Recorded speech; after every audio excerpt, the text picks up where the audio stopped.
Hello दोस्तों, good morning. स्वागत है एक बार फिर से आप सभी का एमजेटी एजुकेशन में। दोस्तों आज है 25 मई। आज की वीडियो में हम लोग बात करेंगे 25 मई 2024 के मोस्ट इंपोर्टेंट करंट अफेयर के क्वेश्चंस के बारे में। पूरी वीडियो ध्यान से देखिएगा, पूरी वीडियो डिटेल में आपको समझाई गई है। अगर वीडियो पसंद आएगी तो इसे लाइक और शेयर जरूर करना। चैनल पर नए आए हो चैनल को सब्सक्राइब करके बेल आइकन को प्रेस कर लेना, जिससे आने वाली वीडियो का नोटिफिकेशन आप तक पहुंचता रहे। कल मैंने आपको जो पढ़ाया था उसका 1 मिनट में रिविजन करेंगे हम लोग।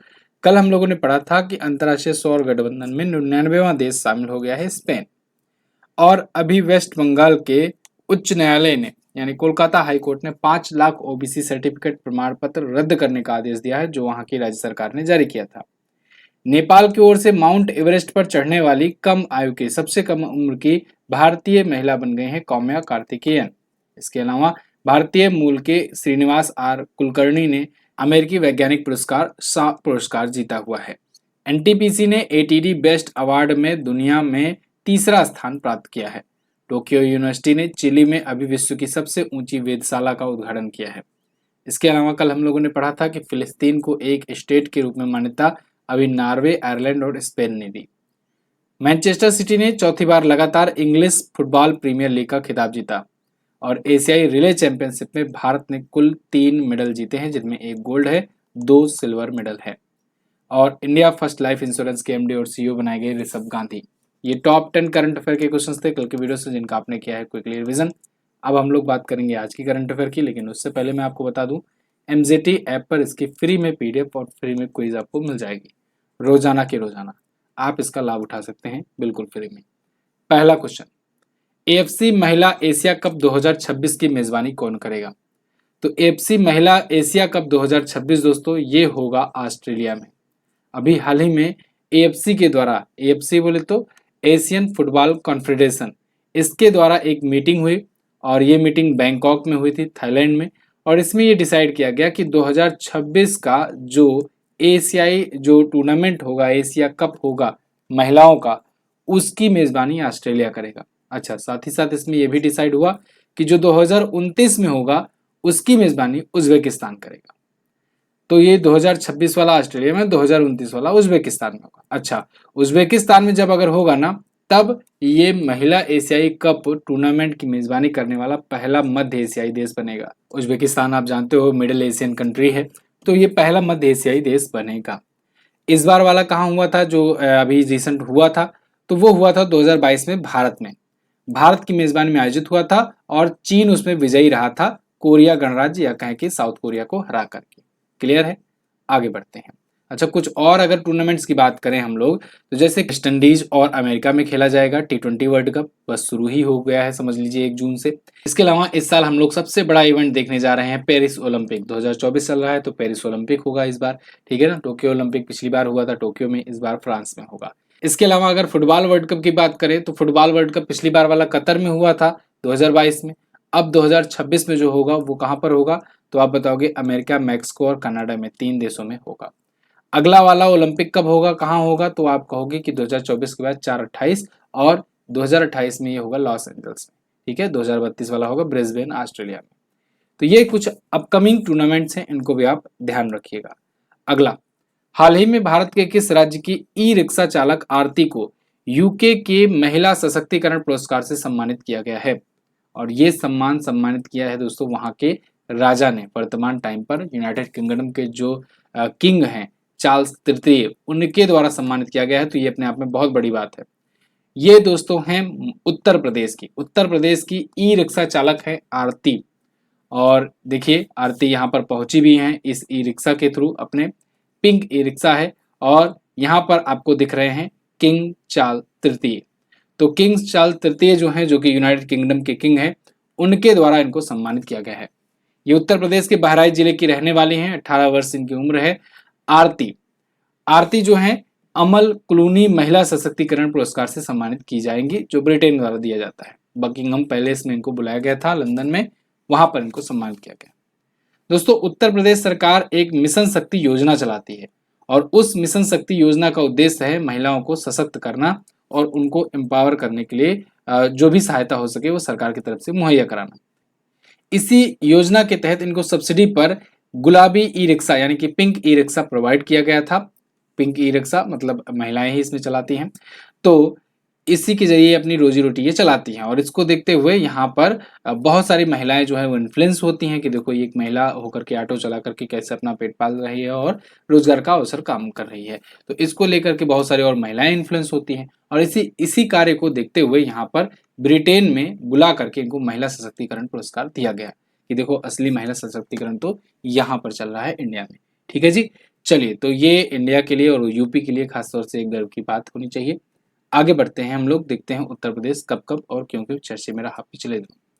तो अभी उत्तर प्रदेश के high court, Allahabad high court ने मदरसा कानून जो है इसको रद्द कर दिया था। लेकिन सुप्रीम कोर्ट ने क्या किया कि मदरसा कानून के खिलाफ जो आदेश था इलाहाबाद हाई कोर्ट का उस पर रोक लगाने का, उस पर स्टे कर दिया है। तो वो फिलहाल स्टे हो गया है क्योंकि इन्होंने बताया, इसके पीछे तर्क दिया कि जितने भी बच्चे हैं जो मदरसे में पढ़ रहे हैं उनकी पढ़ाई बर्बाद हो जाएगी, इसलिए फिलहाल के लिए इस पर रोक लगाई जाती है। 8 रेलवे स्टेशन का नाम बदलने की घोषणा की गई। अमेठी के 8 स्टेशन थे ये।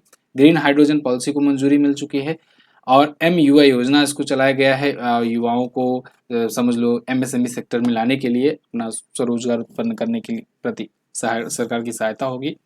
5 करोड़ आयुष्मान कार्ड जारी करने वाला पहला राज्य है उत्तर प्रदेश और कछुआ संरक्षण रिजर्व ये गोंडा जिले में खोला गया है। ये सभी रिसेंट में आए हुए कुछ प्रश्न हैं उत्तर प्रदेश से। उत्तर प्रदेश से अगर आप स्टैटिक देखना चाहोगे तो उत्तर प्रदेश की राजधानी होती है लखनऊ। योगी आदित्यनाथ जी बीजेपी पार्टी से यहाँ के CM हैं। गवर्नर हैं आनंदीबेन पटेल। उत्तर प्रदेश सबसे ज्यादा 8 राज्यों से और एक केंद्र शासित प्रदेश से अपना बॉर्डर शेयर करता है। कुल 9 राज्यों से अपना बॉर्डर शेयर करता है। 8 राज्य कौन कौन से हैं तो आप कहोगे उत्तराखंड, हिमाचल प्रदेश, हरियाणा, इसके अलावा राजस्थान, मध्य प्रदेश, छत्तीसगढ़ और झारखंड और बिहार, ये 8 राज्य हैं।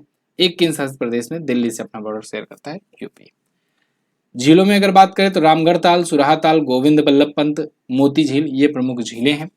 दुधवा नेशनल पार्क एकमात्र नेशनल पार्क है उत्तर प्रदेश में। इतना बड़ा राज्य है और केवल एक ही नेशनल पार्क है। दुधवा नेशनल पार्क कहाँ पर है? लखीमपुर खीरी जिले में पड़ता है। इसके अलावा नवाबगंज पक्षी अभयारण्य, पीलीभीत टाइगर रिजर्व, चंद्रप्रभा गेंद सेंचुरी, इटावा लायन सफारी ये सभी भी हैं। चरकुला, नौटंकी, रासलीला, रामलीला, धोबिया, थाली, पौता झोरा ये प्रमुख लोक नृत्य हैं, बहुत पूछे जाते हैं। सबसे ज्यादा यहाँ पर हर एक मामलों में सीटें और संख्याएं यूपी की ही है, चाहे वो जिले के मामले में हो 75 जिला सबसे ज्यादा, विधानसभा में सीटें 403 सबसे ज्यादा, विधान परिषद में सीटें सबसे ज्यादा 100, लोकसभा में यहाँ से सीटें 80 सबसे ज्यादा जाती हैं, राज्यसभा में 31 सबसे ज्यादा सीट यहाँ से जाती है। क्लियर है ना? आगे बढ़ते हैं। बहुत दिन हो गया था उत्तर प्रदेश बताए हुए, इसलिए आज इसको डिटेल में बताना पड़ा। अगला, हाल ही में भारत ने one nation one air space के लिए कौन सा मिशन लॉन्च किया? तो दोस्तों इसके लिए भारत सरकार ने मिशन ईशान लॉन्च किया है। मिशन ईशान के जरिए one nation one air space होगा। मतलब इससे कि एक ही एयर स्पेस का कंट्रोल रूम होगा, जिससे जो सेंट्रलाइज तरीके से होगा और जो गाइड करेगा प्लेनों को कि किधर जाना है, किधर उतरना है, रूट क्या होगा आपका, ये सब वगैरह। तो जो एयर स्पेस होता है, अभी क्या है कि अभी नागपुर से 4 ऐसे FIR इन्हें शॉर्ट फॉर्म में कहते हैं, फ्लाइट इंफॉर्मेशन रीजन्स। तो ये अभी 4 फ्लाइट इंफॉर्मेशन रीजन वर्क कर रहे थे नागपुर से, लेकिन अभी इन चारों को मर्ज कर दिया जाएगा। जब चारों ये मर्ज हो जाएंगे तो इससे भीड़ भाड़ भी कम होगा, यात्रा का समय कम लगेगा, ईंधन बचेगा, कार्बन फुटप्रिंट में कमी आएगी, बहुत सारी चीजें होंगी, क्योंकि बहुत बार वेट करना पड़ जाता था। तो ऐसे में आप कभी कभी ऐसा देखते होगे ना कि जैसे कोई हवाई जहाज है, वो लैंड करने जा रही है, लेकिन यहाँ पर उसको ग्रीन सिग्नल नहीं मिला, मतलब कि वो खाली नहीं मिला, क्योंकि बहुत कम रहते हैं स्ट्रिप्ट। तो जब खाली नहीं मिला तो उससे कहते हैं भैया एक चक्कर और लगा लो आप, तो वो एक चक्कर और लगाता है। तो ऐसे में जब एक चक्कर और लगाएगा तो फिर ऐसे में यात्रा में समय बढ़ेगा, इसके अलावा ईंधन भी जलेगा और कार्बन फुटप्रिंट मतलब वो कार्बन का भी एमिशन करेगा ना वातावरण में, तो वो भी होता है। लेकिन जब क्या होता है कि जब परमिशन वगैरह सब कुछ कंट्रोल रूम एक ही जगह से होगा तो परमिशन नहीं लेनी पड़ेगी जगह जगह बार बार, तो फिर वो अच्छे तरीके से मैनेज हो पाएगा। ये यहाँ पर इनका तर्क है one nation one air space का। ठीक है, तो ये आई होप आपको समझ में आई होगी बात कि क्यों ये बात की जा रही है कि हवाई यातायात में प्रबंधन में दक्षता आएगी। अगला, यूट्यूब की CEO सुजैन वोजस्की ने पद छोड़ा, उसके बाद उनके स्थान पर कौन पद ग्रहण किया? तो ये क्वेश्चन मैं बहुत पहले ही आपको बता चुका हूं, क्योंकि यूट्यूब की CEO जो सुजैन वासुकी थी, वो छोड़ने की घोषणा बहुत पहले ही कर चुकी थी। छोड़ने मतलब कि इस्तीफा देने का, वैसा नहीं है कि वो गुस्सा कर जा रही हैं। ये अपना मतलब 9 साल से यहाँ टेन्योर पूरा कर रही हैं, काम कर रही हैं, अच्छा खासा रिस्पॉन्स इनका था, इन्होंने काफ़ी ग्रोथ दिलाई। अब इसके बाद एक नए मुकाम पे पहुंचाने के बाद यूट्यूब को ये अपना पद छोड़ रही हैं और अब इनकी जगह पर आएंगे नील मोहन। नील मोहन होंगे new CEO chief executive officer. तो इसकी घोषणा तो बहुत पहले ही हो गई थी, लेकिन अब ऑफिशियल तरीके से अपना पद छोड़ चुकी हैं सुजैन वासुकी। ठीक है, तो अब सुजैन वासुकी की जगह पर होंगे नील मोहन, यूट्यूब के नए सीईओ। अब सुजैन वासुकी जो हैं एज ए एडवाइजर गूगल और अल्फाबेट में काम करेंगे। गूगल और अल्फाबेट आपको बता दें, गूगल की पेरेंट कंपनी है अल्फाबेट और गूगल की ही कंपनी है यूट्यूब। ओके, तो 1998 में जब गूगल स्थापित हो रहा था ना सिलिकॉन वैली गैराज में, तो उसमें ये भी थी, ये मार्केटिंग मैनेजर के रूप में काम कर रही थी। यूट्यूब की स्थापना की बात करें वैसे तो बाद में चलकर यूट्यूब को गूगल ने खरीदा था। यूट्यूब की बात करें तो 2005 में यह स्थापित हुआ था। स्टीव चेन, चाड हर्ले और जावेद करीम तीनों ने मिलकर के स्थापित किया था इसे, और अब नए सीईओ होंगे नील मोहन। क्लियर? यहाँ पर कुछ प्रमुख नियुक्तियां हैं, इनको हम लोग रिकॉल करेंगे। ऋषभ गांधी अभी इंडिया फर्स्ट लाइफ इंश्योरेंस के एमडी सीईओ बनाए गए। जॉन स्लेवन अंतर्राष्ट्रीय एल्युमिनियम संस्थान के उपाध्यक्ष बनाए गए। प्रदीप नटराजन को आईडीएफसी फर्स्ट बैंक का पूर्णकालिक निदेशक बनाया गया। डेविड सल्वागिनी नासा के एआई प्रमुख बने। एन चंद्रशेखरन टाटा इलेक्ट्रॉनिक्स के अध्यक्ष बने। दिलीप सांगनी इफको के अध्यक्ष बने। आर लक्ष्मीकांत राव आरबीआई के कार्यकारी निदेशक बने और R Shankar Raman L&T group के अध्यक्ष बने। ये लगभग रोज दूसरे तीसरे दिन मैं रिवाइज करवाता हूँ, तो रोज रोज ऐसे ध्यान में पढ़ते रहोगे ना तो याद हो जाएगा सब। नीचे से एक एक हटता रहता है, ऊपर से एक एक ऐड होता रहता है। हर एक टॉपिक कम से कम आप इसका गुना कर लो, लगभग अगर 10 होंगे तो 10 बार आपका हो जाता है रिवीजन। ऐसे ही रिवीजन आप बेहतरीन तरीके से विश्व का भूगोल का कर सकते हो। एक नई बैच आई है, स्पेशल बैच, और वीओडी फॉर्म में है, मतलब डे 1 से आप सारी क्लासेस ले सकते हो। आपकी क्षमता के अनुसार है, एक दिन में सारी क्लास ले लो, 10 दिन में सारी क्लास ले लो, 15 दिन में सारी क्लास ले लो, लेकिन सारी क्लास आपके लिए इसमें अवेलेबल है। और ये बैच मात्र और मात्र 199 में अवेलेबल कराया गया है, लेकिन इस पर भी डिस्काउंट है। अगर आप एमजेटी ऐप पर जाओगे तो वहां पर एमजेटी 50 कूपन कोड यूज करोगे तो उस पे आपको ये 50% डिस्काउंट पे मिल जाएगा। एक्चुअली में मुझे एमजेटी 50 कूपन कोड याद नहीं था, 199 मैंने अनाउंस कर दिया था और ये कूपन कोड काम कर रहा था वहां पर। बहुत सारे लोगों ने इस पर फायदा उठा लिया, इसलिए आज मुझे ये अनाउंस करना पड़ रहा है कि एमजेटी 50 कूपन कोड आप अप्लाई करके आप लोग भी ले सकते हो इसको, और भी आधे दाम में। मतलब आप समझो इससे सस्ता तो नहीं मिलेगा। ये 199 का मतलब हुआ कि 99 रुपए में। तो 99 रुपए में मुझे नहीं लगता कि विश्व का भूगोल आपको पूरे मानचित्र के साथ डिजिटल बोर्ड पर पूरा बढ़िया से डिटेल के साथ कहीं पर भी और मिल जाए। आप जाइए एमजेटी ऐप पर, एक बार डेमो लेकर के देखिए, उसके बाद क्लास को ज्वाइन कीजिए, जबरदस्त लगेगी आपको। ये क्लास एमजेटी ऐप पर अवेलेबल है। ठीक है, किसी भी सहायता के लिए आपको व्हाट्सएप करना है इस नंबर पर, ठीक है ना? ये नंबर नोट डाउन कर लीजिए, इसी पर व्हाट्सएप करना है। पेमेंट का क्या है, कैसे होगा, या किस प्रकार से ज्वाइन होगा, कहाँ पर डेमो क्लास मिलेगी, वगैरह वगैरह आप सब पूछ सकते हो। अगला, किस राज्य ने सागा दावा उत्सव मनाया? तो सागा दावा उत्सव जो है दोस्तों अभी सिक्किम में मनाया गया। सागा दावा फेस्टिवल एक प्रकार का बौद्ध फेस्टिवल है, जो बौद्ध को धर्म को मानने वाले हैं उनके द्वारा सेलिब्रेट किया जाता है सिक्किम में बड़े स्तर पर। सागा, ये जो होता है सागा दावा, बौद्ध कैलेंडर के चौथे महीने के 15वें दिन मनाया जाता है, या कहें बुद्ध पूर्णिमा के आसपास मनाया जाता है, उसी दिन मनाया जाता है। तो ये सबसे पवित्र बौद्ध त्योहार माना जाता है सिक्किम में, सागा दावा महोत्सव।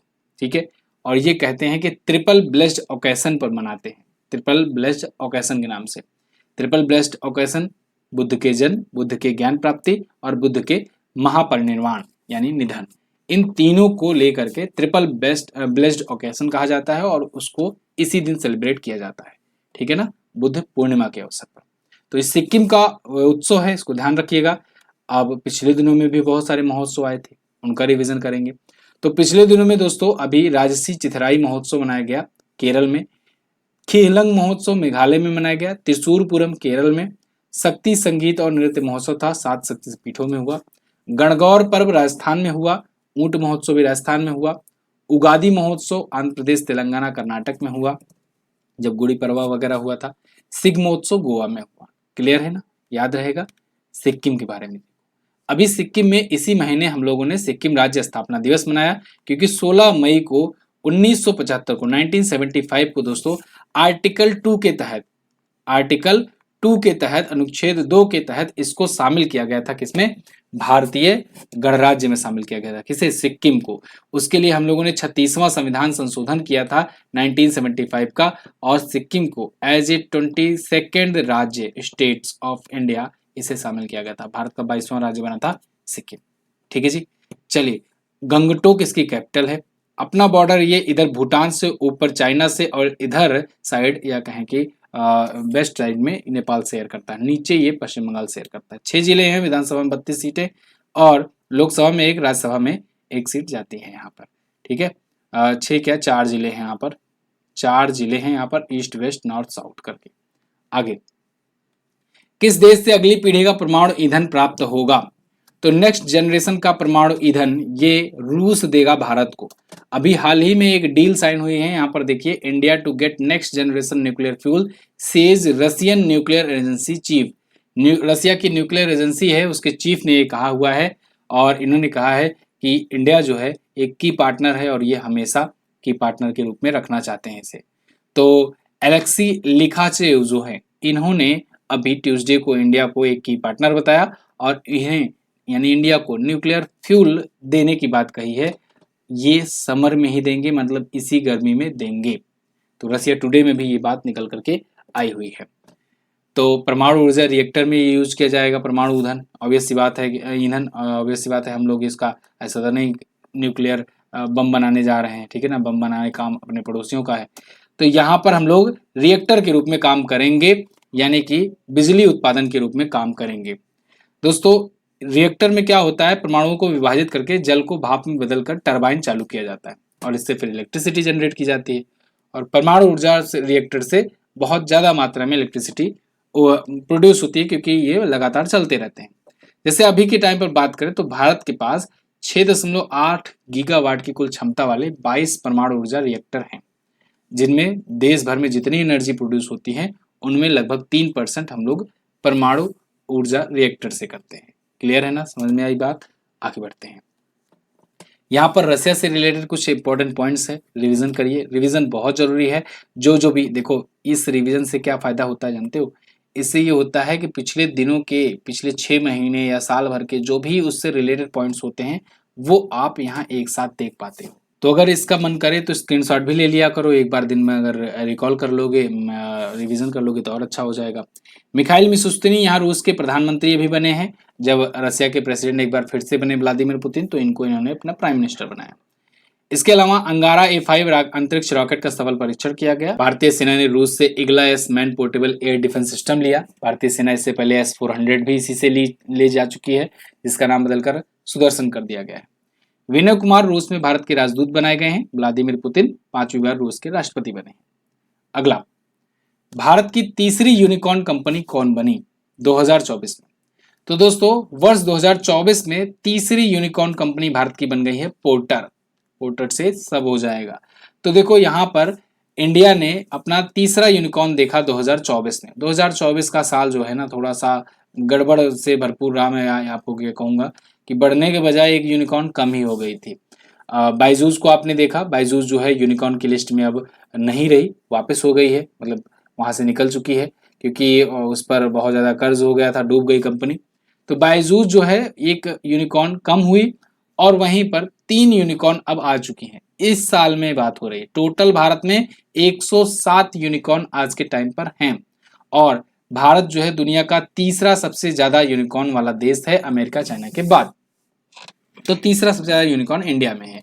107 टोटल यूनिकॉर्न्स हैं अपने भारत में, जिसमें 107वां बना है पोर्टर, और इस साल में तीसरा बना है। इस साल में 2 और यूनिकॉर्न बने थे, मैंने आपको बताया था, कृत्रिम पहला बना था इस साल का यूनिकॉर्न, और परफ्यूस ये दूसरा बना था इस साल का। अब 107 हो चुके हैं टोटल। क्लियर है ना? चलिए अगला, भारत से ऑस्ट्रेलिया में गए एक बच्चे के अंदर किस बर्ड फ्लू वायरस का पहला मानव मामला पाया गया? तो दोस्तों, भारत से एक बच्चा गया ऑस्ट्रेलिया में, और वहां पर पता चला कि उस बच्चे को कुछ ऐसे H5N1 के शिकायत देखने को मिले हैं, जो कि बर्ड फ्लू का वायरस है।